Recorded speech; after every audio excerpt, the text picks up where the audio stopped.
ఈ వాటర్ షిప్ల అంశంపై ఎంపీ అవినాష్ రెడ్డి గారు, పేర్ని నాని గారు వాళ్ళ స్టైల్లో వాళ్ళు కూడా ఆవేదన వ్యక్తం చేస్తున్నారు. ఈ అంశం ఇలాగ రగులుతుంటే మరొక అంశం రగులుతుంది. అది ఆడదాం ఆంధ్ర. ఆడదాం ఆంధ్రాలో ఇదిగో రోజా గారిని అరెస్ట్ చేస్తారు, అదిగో రోజా గారిని అరెస్ట్ చేస్తారు. మరి కాసేపట్లో అరెస్ట్. చెన్నై పారిపోయిన రోజా, విదేశాలకి తరలిపోయిన రోజా మన తమిళ చాలా చూసాం. కానీ నేనేమీ అరెస్ట్ అవ్వలేదు, ఏం జరగలేదు. కానీ ఇప్పుడు అసలు సీన్ మొదలైంది. మొత్తం బిగించారట విజిలెన్స్ వాళ్ళు. ఆడదాం ఆంధ్రాలో వాళ్ళు చెప్పిన లెక్కలేదో 110 అని అంటారు, 125 అంటారు. 25 కోట్లలో 40 నుంచి 50 కోట్లు పక్కదారి పెట్టించారట. అది ఎవరికి? ఐపాక్ టీంకి వెళ్ళింది అని జరుగుతున్న ప్రచారం నేను చెప్తున్నాను. ఐపాక్ టీంకి వెళ్ళిందట. మరి ఐపాక్ టీం దగ్గర నుంచి ఎలక్షన్ ముందు జరిగింది కాబట్టి అది ఎవరెవరికి వెళ్ళిందో, లేకపోతే వాళ్ళు ఏమైనా ప్యాకేజ్ తీసుకున్నారు అంటే విజిలెన్స్ రిపోర్ట్లో ఉన్నాయని వస్తున్న వార్తలు మాత్రమే. అది రేపు తెలుస్తుంది ఖచ్చితంగా.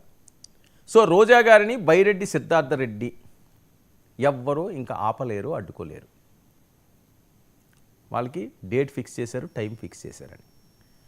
మరొకటి వాళ్ళే కాకుండా ఇందులో కొత్త పేరు వినిపిస్తున్నది ఆసక్తికరంగా. రోజా గారి సోదరుడట. రోజా గారి సోదరుడి ఇన్వాల్వ్మెంట్ కూడా ఇందులో ఉందని. అసలు ఐపాక్ ఏంటి, రోజా గారి సోదరుడు ఏంటి?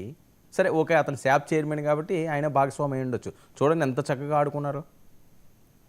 ఆవిడకి క్రికెట్ రాకపోతే జగన్మోహన్ రెడ్డి గారు దగ్గరుండి రోజమ్మ ఇదిగో ఈ బ్యాట్ ఇలా పట్టుకో, అలా కొట్టు, అలా ఉతుకు ఆరేయి అని చెప్పి ఆయన చక్కగా చెప్పారు. అంగరంగ వైభవంగా జరిగింది. చాలా సంతోషించారు. గ్రామీణ ప్రాంతాలకు సంబంధించింది కదండి ఇవి. గ్రామీణ ప్రాంతాల్లో ఇలాంటి ఆటలను ప్రోత్సహించాలి, చాలా మంచిది. కానీ కట్ చేస్తే అది కూడా ఒక అవినీతిమయమైపోయిందని. సాదా సీదా కిట్లు కొన్నారని, 1000 రూపాయలది 50 రూపాయలకి 100 రూపాయలకి కొన్నారు, అది మూలన పడేశారు అప్పుడే అని. సో ఆ గిఫ్ట్లు కూడా వైఎస్ఆర్సీపీకి సంబంధించిన వాళ్ళకి ఇచ్చుకున్నారని. మరి విజిలెన్స్ మొత్తం చిట్టా అంతా రెడీ చేసిందట. వీళ్ళు చూడండి, ప్రతి ఫ్రేమ్లోనే కూడా జగన్మోహన్ రెడ్డి గారు కూడా చాలా ఉత్సాహంగా పాల్గొన్నారు. మంచి కార్యక్రమం అండి. కార్యక్రమం అది చెడ్డదారు పడితే ఎవరో ఏం చేయలేరు, కానీ కార్యక్రమం మాత్రం మంచి కార్యక్రమం. గిరిజన ప్రాంతాలను అవనియండి, లేకపోతే గ్రామీణ ప్రాంతాలను అవనియండి, వీళ్ళందరినీ కూడా పైకి తీసుకురావాలండి. ఎక్కడో మారుమూల ప్రాంతాలు ఉన్నవాళ్ళు, ఎంతో టాలెంట్ ఉన్నవాళ్ళు, వాళ్ళు మరుగున పడిపోతున్నారు. జాతి రత్నాలు అవి, మట్టిలో మాణిక్యాలు అవి. ఆ మాణిక్యాలను వెలికి తీసే కార్యక్రమం అనుకున్నారు. కానీ ఎన్నికలకు ముందు ఐపాక్ ఇచ్చిన డైరెక్షన్ అటు ఇది. ఎన్నికల ముందు యువతనంతా కూడా మనం డైవర్ట్ చేస్తే ఆ యువత వెళ్ళి వాళ్ళ తల్లిదండ్రులకి వాళ్ళు మోటివేట్ చేస్తారు. వాళ్ళందరూ ఓట్లు మనకు వచ్చేస్తాయి.